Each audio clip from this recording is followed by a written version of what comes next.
Sahabat Muslim, ini dia jawaban trivia quiz seputar Islam.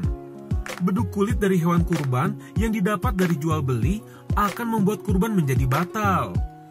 Karena dalam hadis Ahmad disebutkan, kulit hewan kurban hanya boleh dimanfaatkan untuk sendiri atau diwakafkan. Contohnya seperti ke masjid. Sahabat Muslim, sempurnanya sholat salah satunya ialah karena bacaan surat Al-Quran yang baik dan benar ketika sholat. Tak sedikit orang membaca mushaf atau Quran digital melalui handphone agar bacaan suratnya menjadi baik ketika sholat. Namun banyak juga yang ragu ketika melihat orang yang sholat dengan membawa mushaf.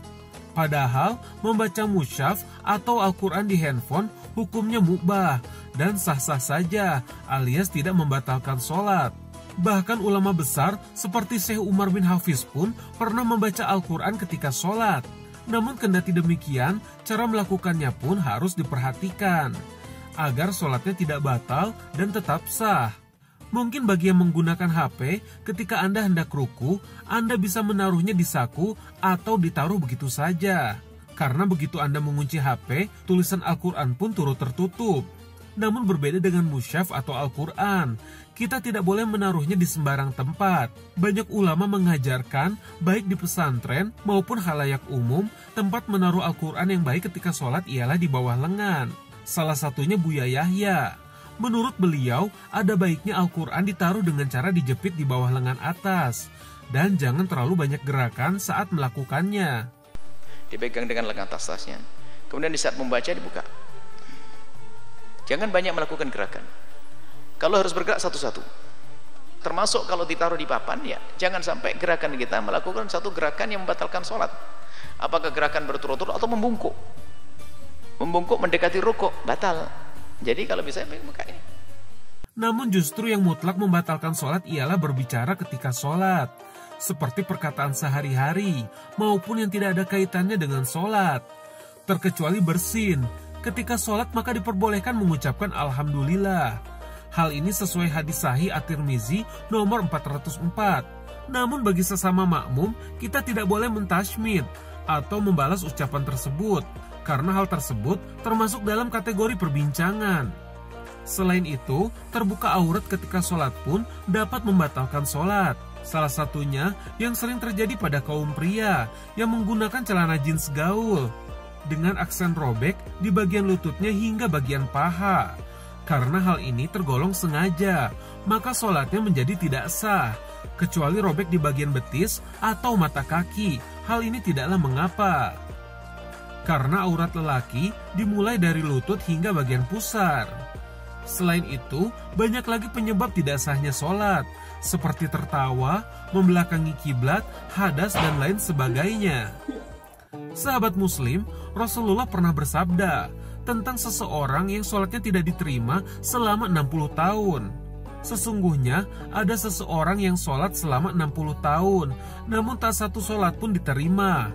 Barangkali orang itu menyempurnakan ruku, tapi tidak menyempurnakan sujud, atau menyempurnakan sujud, namun tidak menyempurnakan rukunya.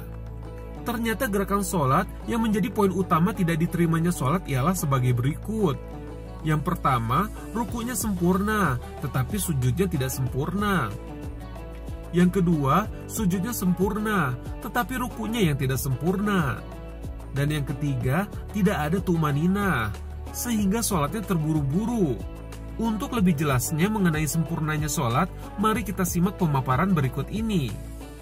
Bismillahirrahmanirrahim.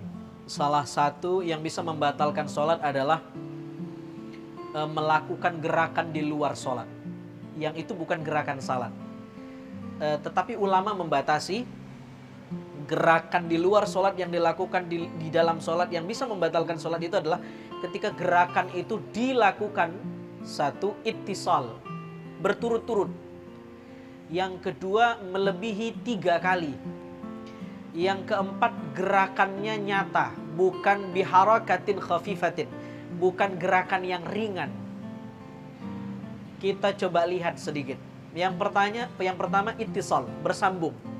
Misalnya bergerak lalu kembali. Ya, ini masih dihitung 1 kali. Tangan berpindah, balik lagi, ini masih dihitung sekali. Tidak membatalkan sholat.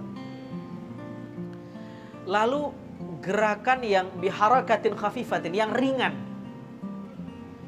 Ada misalnya orang tasyahud, tangannya bergerak telunjuknya. Nah, ini termasuk gerakan yang ringan. Kedipan mata, gerakan lidah, ini gerakan yang ringan. Bahkan kedipan mata itu gerakan yang itu tabi'i ya, gerakan yang memang kita nggak bisa nahan gerakan mata kita. Itu sudah given, itu sudah bawaan. Kecuali kita menggerak-gerakkan sendiri ya, tentu itu beda persoalannya. Biharakatin khafifatin. Tapi kalau gerakannya nyata, halo sambil sholat begitu, dada-dadain orang, ya tentu ini batal. Sehingga gerakan-gerakan yang membatal sholat itu dengan 3 catatan tadi, dia bukan gerakan yang kecil, gerakannya nyata, besar, dia tidak melebihi 3 gerakan, dan dia itu berurutan.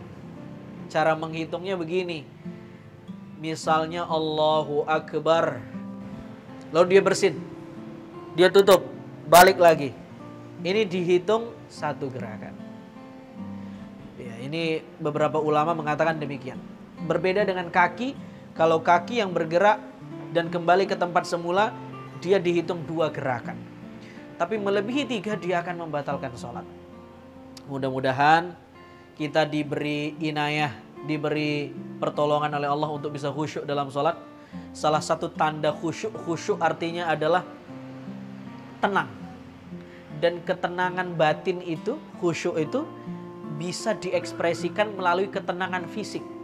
Jadi semakin tenang fisik orang, semakin dekat dengan kekhusyukan batiniah.